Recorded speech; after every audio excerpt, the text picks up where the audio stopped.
अपनी बेटियों को अपने सीने पे रख के हुजूर सोते थे। मालूम है आपको मेरी बहनों, सुनो, मेरे आका अपनी बेटियों की परवरिश करते थे।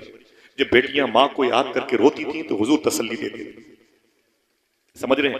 मेरे आका फरमाते एक दिन मैं अपने बच्चों के घर गया ना, अपने बच्चों के घर गया तो मैंने क्या देखा, मेरी ज़ैनब, मेरी रुकैया, उम्मे कुलसूम, मेरी फातिमा मुझसे लिपट गई, बोले अब्बू अब्बू कह के रोने लगी। मैंने कहा ना ना मेरी बेटी रोती क्यों है, हुजूर की सारी बेटियां हुजूर से लिपट गई। मैंने कहा मेरी बेटी रोती क्यों हो? सूफी साहब ये बड़ी बात है। मैंने कहा रोती क्यों हो? तो हुजूर की बेटियां कहती अब्बू आप जख्मी होके आते हैं, आपका जिस्म खून से लथपथ होता है, आप लोग पत्थर की बारिश करते हैं, गालियां देते हैं, आप घर में आते हैं तो जख्मी होते हैं, आपके पैरों में खून के ये मोजे खून से भरे होते हैं, आप आते हैं तो हमारे खाने पीने का इंतजाम करते हैं। लेकिन अब्बू हम बहनों ने सोचा कि कितनी उम्रें हैं, छोटी छोटी उम्र की बहनें। हुजूर फरमाते क्या हुआ? कहा हम सब बहनों ने सोचा आज अब्बू आए ना तो अब्बू को खाना पकाने से पहले अब्बू के लिए क्यों ना हम खाना पका के तैयार करें। कभी खाना नहीं बनाया था हुजूर की बेटियों ने। फरमाती मेरे आका फरमाती फिर क्या हुआ मेरी बेटियों? तो सब बहनों ने कहा अब्बू आज हमने तैयार किया खाना, किसी ने लकड़ियां जलाई, आग रोशन की, चूल्हे को साफ किया, पतीली तैयार की, चावल दूल्हा वगैरह वगैरह, और सब ने मिल करके, सारी बहनों ने मिल करके फरमाया कि हमने खाना तैयार करना शुरू कर दिया। और ऐसे बैठे चूल्हे के पास जैसे माँ खदीजा बैठा करती थी, जैसे मेरी माँ बैठा करती थी वैसे बैठे। हुजूर फरमाते रोने की बात क्या है? तो बच्चियां कहती अब्बू आज बहुत खुश थी कि मेरे आका थके हुए आएंगे, जख्मी आएंगे तो उनको खाना पकाने से आज मोहलत मिल जाएगी, हम लोग अपने हाथों से अपने अब्बू को खाना खिलाएंगे। मेरे आका फरमाते फिर? तो हुजूर की बेटियां चीख पड़ी, कहा कि आका जैसे खाना तैयार हो रहा था ना वैसे मोहल्ले के कुछ टपोरी ओबाश किस्म के लोग आ गए जिनके बाप आपको गालियां देते हैं, ये हकम का बेटा आ गया, अबू लहब के दोनों बेटे आ गए। कहा फिर? कहे दरवाजे पर लात मारी, अंदर आ गए और गालियां देते हुए घर के अंदर आ गए। कहां गया तेरा बाप मोहम्मद, कहां गया तेरा बाप मोहम्मद? हुजूर फरमाते ना ना ना ना रो मत। फिर क्या हुआ? तो बच्चियां कहती हम सहम गए और लिपट गए चारों बहनें एक दूसरे से। बोले कहां गया तेरा बाप मोहम्मद? मैंने कहा छोड़ो बात न करो। वो आगे आए ना तो चूल्हा जल रहा था, पतीली पे खाना पक रहा था, खाना करीब करीब पक चुका था।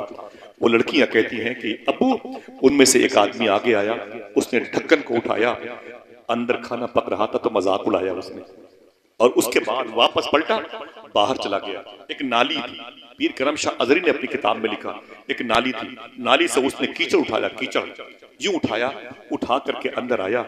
और हुजूर फरमाते फिर? तो बच्चियां कहती हैं पतीली के ढक्कन को खोला, उसमें उस कीचड़ को डाल दिया। गाली देते बोले इसे खा लेना और खिला देना अपने बाप मोहम्मद को। हुजूर की चारों बच्चियां कहते अब्बू हमने पहली मरतबे खाना बनाया था आपके लिए, लेकिन जालिमों ने उसे बर्बाद कर दिया। मेरे आका ने फरमाया ऐ मेरी बेटियों सब्र करो, सब्र करो, सब्र करो। इसके बाद हुजूर ने जुमला इरशाद फरमाया था, ऐ मेरे बच्चे सुनो, एक दिन, देखना कितने लोग सुभान अल्लाह कहते हैं। मेरे आका फरमाते सुनो मेरी बेटियों, आने वाले दिनों में सुबह क़यामत तक ना अबू जहली बाकी रहेंगे, ना अबू लहबी बाकी रहेंगे, अगर बाकी रहेगा तुम्हारे बाप मोहम्मद का नाम बाकी रहेगा। बताओ मुझे, है दुनिया में कोई जिसके नाम की तस्वीरें आज नोटों पर पाई जाती है लेकिन उसका नाम अजानों में हो, सिवाय इमाम हसन हुसैन के नाम? है कोई धुरंधर रुस्तमे जमाना जिसका नाम खुदा के घर की दहलीज से लेते हो? किसी का नाम नहीं।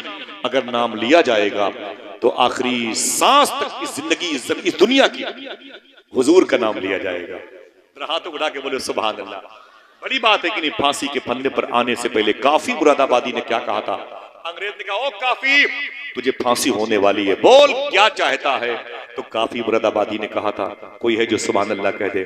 बोले तुम मुझसे पूछते हो क्या चाहते हो, मैं बता दूं, मैं हुजूर से मिलना चाहता हूं। आप फांसी के फंदे पे चल, तुझे हुजूर मिलेंगे। आए फांसी के फंदे पर, यूं फांसी के फंदे, कहा तेरी आखिरी ख्वाहिश का ये बता, वो तो हुजूर मिलेंगे तुझे। तो मालूम है क्या कहा अल्लामा काफी मुरादाबादी ने? बोले ऐ जज सुन, मैं इस फांसी के फंदे को चूम करके हुजूर की नात पढ़ना चाहता हूं। हुजूर की ना ना ऊंची, हुजूर की नात पढ़ना चाहता हूं। बुखार आ जाए तो नमाज नहीं पढ़ते हो, फांसी के फंदे पर हुजूर की नात, हुजूर पर दुरूद। बोले ठीक है चल।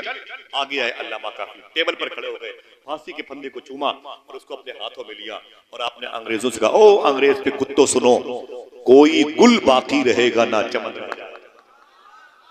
समझे? कोई गुल बाकी रहेगा ना चमन रह जाएगा, बस रसूलुल्लाह का दीने हसन रह जाएगा, बस रसूलुल्लाह का दीने हसन रह जाएगा। अतलसो कम ख्वाब की पोशाक पर नाजा न हो, इस तने बेजान पर खाकी कफन रह जाएगा। दिल से बोलो, अजानों में किसका नाम पुकारा जाता है? कहते क्यों नहीं कि हुसैन के नाना का नाम? कहते क्यों नहीं कि ज़ैनब और रुकैया, उम्मे कुलसूम और फातिमा के अब्बू का नाम पुकारा जाता है? जब तक ये जिंदगी की नब्ज चलती रहेगी, हुजूर के नाम के सिक्के चलते रहेंगे। न ये वजीर आजम बाकी रहेंगे, न सीएम बाकी रहेगा, न इसराइली वजीर आजम बाकी रहेगा। अगर बाकी रहेगा तो ये, और हमारी नस्लें कहती रहेंगी, कोई गुल बाकी रहेगा ना चमन रह जाएगा, बस रसूलुल्लाह का दीने हसन रह जाएगा।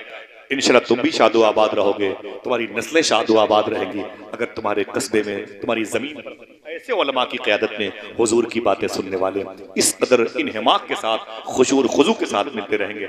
आप सबके पैरों को चूम लूं, आपकी जूतियां मेरे सर का ताज, उलमा के पैरों का गुसाला पी लूं। बहुत बहुत शुक्रिया, इजाजत दीजिए, फिर किसी मौके पर मिलेंगे इंशाल्लाह। अस्सलामु अलैकुम व रहमतुल्लाहि व बरकातहू।